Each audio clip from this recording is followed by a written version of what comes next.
Bem, o assunto agora é seríssimo. Israel não confirmou, mas também não negou.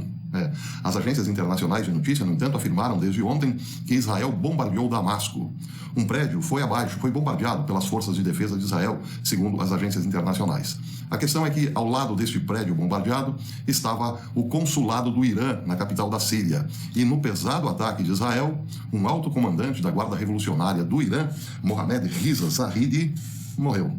E aí, claro, o Irã enfureceu-se. O Irã e o Hezbollah prometeram vingança pesada contra Israel. Bem, a notícia dada pela mídia síria dizia que o Ministério de Defesa sírio tinha respondido a Israel numa declaração oficial, dizendo: esta noite o inimigo israelita lançou uma agressão aérea a partir da direção do Golã sírio ocupado, tendo como alvo o edifício do consulado iraniano em Damasco, dizia a nota. Dizia também que nossas defesas aéreas responderam aos mísseis e derrubaram alguns deles. A agressão levou à destruição de todo o edifício e ao martírio e ferimento de todos que estavam dentro do prédio.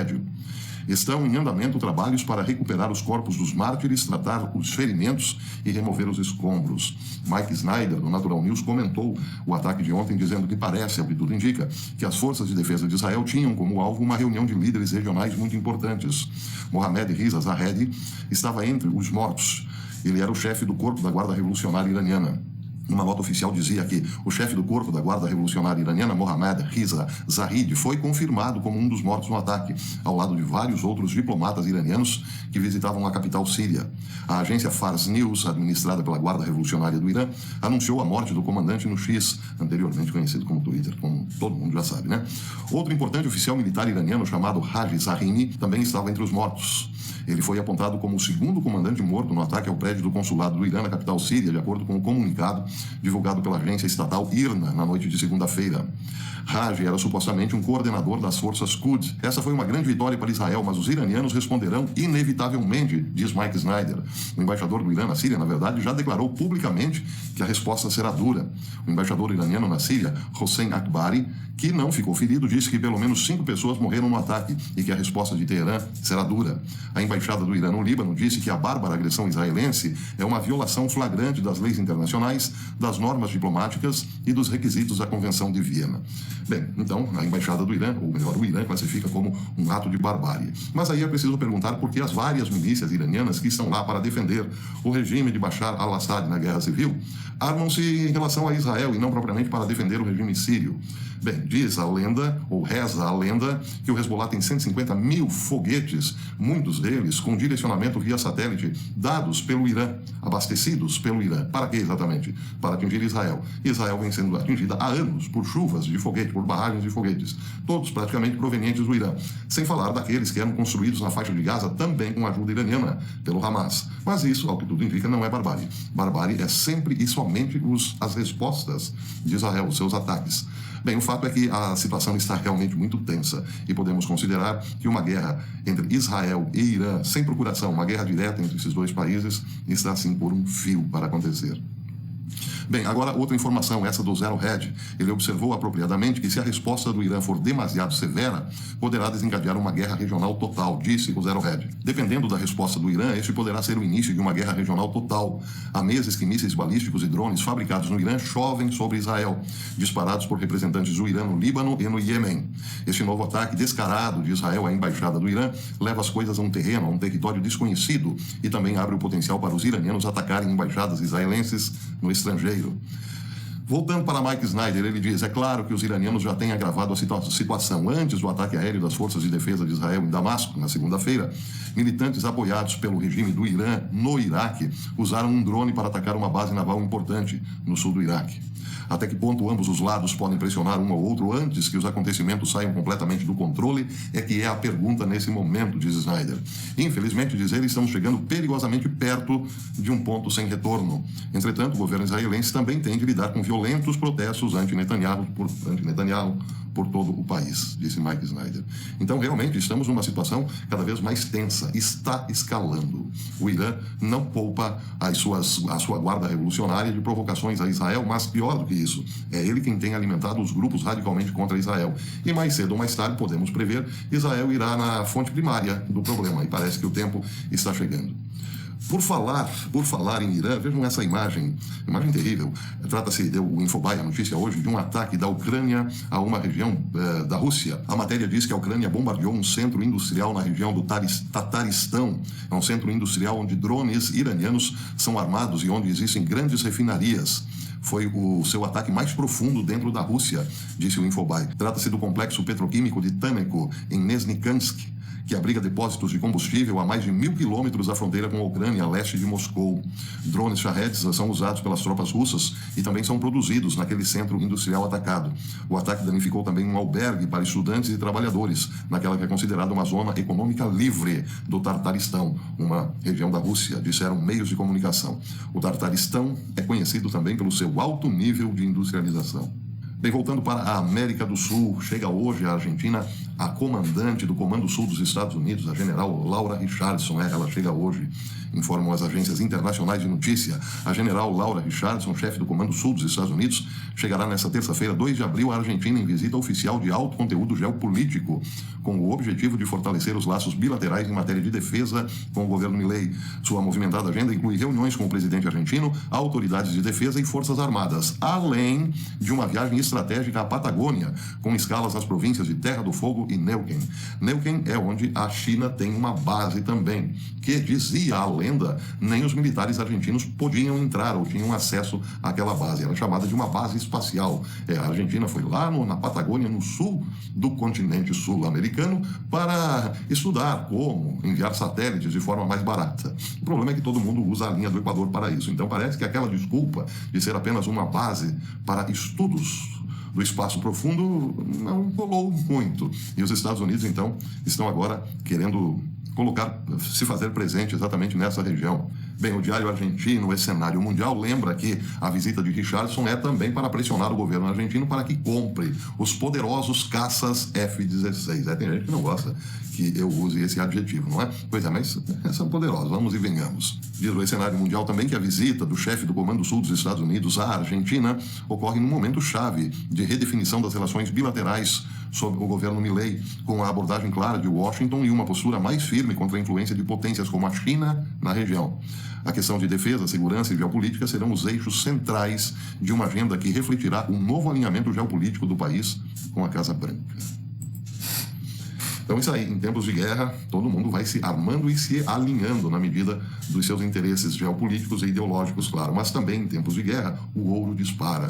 E eu tenho aqui uma informação de que o ouro atingiu um novo teto histórico, passando dos $2.264 por onça. Bem, sobre isso, há um comentário aqui que merece atenção. O comentário é de Frank Giustra, que é considerado uma sumidade quando o assunto é ouro. Ele disse recentemente num podcast que o mundo ainda não acordou. O comprador marginal de ouro não é mais os Estados Unidos, ele disse. Não é mais a Europa, mas a China. Entre o Banco Central do país e o público chinês, a China absorve mais de 2/3 de toda a produção anual de ouro. Eles são um novo comprador marginal, disse Giustra. É aí que o preço do ouro é definido. Ele disse também que se o BRICS Plus lastrear a sua moeda, a sua futura moeda em ouro, bem, aí o dólar entrará em sobrevida por aparelhos. Ele disse o seguinte: o BRICS Plus, que agora inclui Brasil, Rússia, Índia, China, África do Sul, Arábia Saudita, Egito, Etiópia, Irã e Emirados Árabes Unidos, pode acordar uma manhã e dizer que vai apoiar a sua nova moeda coletiva no ouro, ou ancorar a moeda do BRICS no ouro, que agora podem definir para criar mais crédito e reservas. Giustra destacou também que há um movimento coordenado do BRICS Plus contra o dólar americano, e isso poderá levar a resultados violentos. Ele disse: ninguém quer a guerra, mas aqui está o problema. Os Estados Unidos enfrentam uma ameaça existencial. É uma questão de segurança nacional. Se houver um movimento repentino no sentido da substituição do dólar americano, o que significa talvez um anúncio do BRICS de uma nova moeda ancorada no ouro, penso que então os Estados Unidos reagirão de forma bastante violenta. Por falar em violência, está meio difícil ser lojista nos Estados Unidos, ou melhor, em Nova York, no estado de Nova York. Prestem atenção, a governadora do estado de Nova York, Kathy Hochul, revelou recentemente que os varejistas do estado de Nova York perderam a bagatela de $4,4 bilhão só no ano de 2022. Como assim? Perderam $4,4 bi só em 22? Por causa de quê? Ninguém mais está comprando nada? Não, por causa dos roubos a lojas. Quem comentou isso também foi o Natural News. Muitos dos bens que foram roubados estão sendo usados para alimentar uma próspera economia subterrânea, revelou o Natural News, na qual ladrões e intermediários vendem artigos roubados em locais de venda a varejo, no estado de Nova York. As batidas policiais em armazéns usados por essas quadrilhas criminosas revelaram tesouros de bens roubados, juntamente com sacos com etiquetas de segurança removidos e outros sinais de atividade criminosa. O sujeito, para roubar uma roupa, evidentemente, tem que tirar o sensor.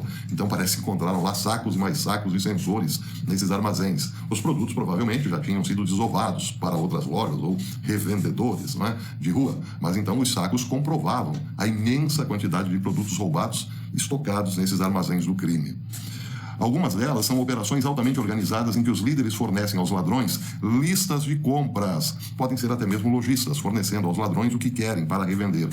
Essas listas incluem itens como bolsas, ferramentas elétricas e telefones celulares. E eles têm, então, a tarefa de roubar e, em seguida, os itens são distribuídos por meio de mercado online ou até mesmo de lojas, em alguns casos.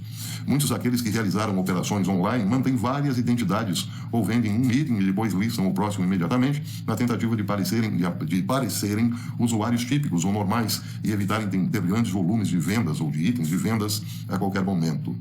Já um relatório da Federação Nacional de Varejo e da empresa de segurança privada K2 investigou listagens de tipos de itens que organizações de roubo de varejo normalmente visam, como fraldas, detergentes, sabão em pó, amaciantes de roupa, etc., etc. E itens também listados como novos ou novas etiquetas.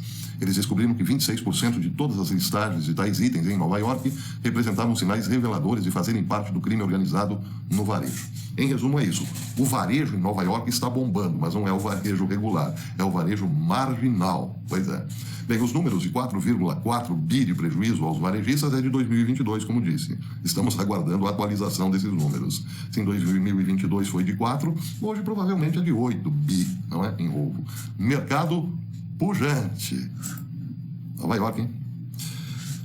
Governo Biden, né? Nova York e tal. Já sabemos o que se trata. Para terminar, notícia publicada hoje no blog de Hal Turner Radio Show, ele diz o seguinte, veja que interessante. O Laboratório de Astronomia Solar do Instituto de Pesquisas Espaciais da Academia Russa de Ciências registrou uma poderosa explosão solar antes de ontem, a qual foi atribuída uma altíssima pontuação. A explosão ocorreu quase exatamente na linha Sol-Terra, na área máxima de impacto no planeta. A explosão foi acompanhada por uma grande ejeção de massas de plasma em direção à Terra. Hoje, diz Turner, vários buracos coronais se fundiram em um único buraco coronal gigante, 20 vezes o tamanho da Terra, esse que é mostrado na imagem. Os fluxos dessa ejeção, segundo cálculos, chegarão à Terra entre hoje, terça-feira, e amanhã, quarta-feira.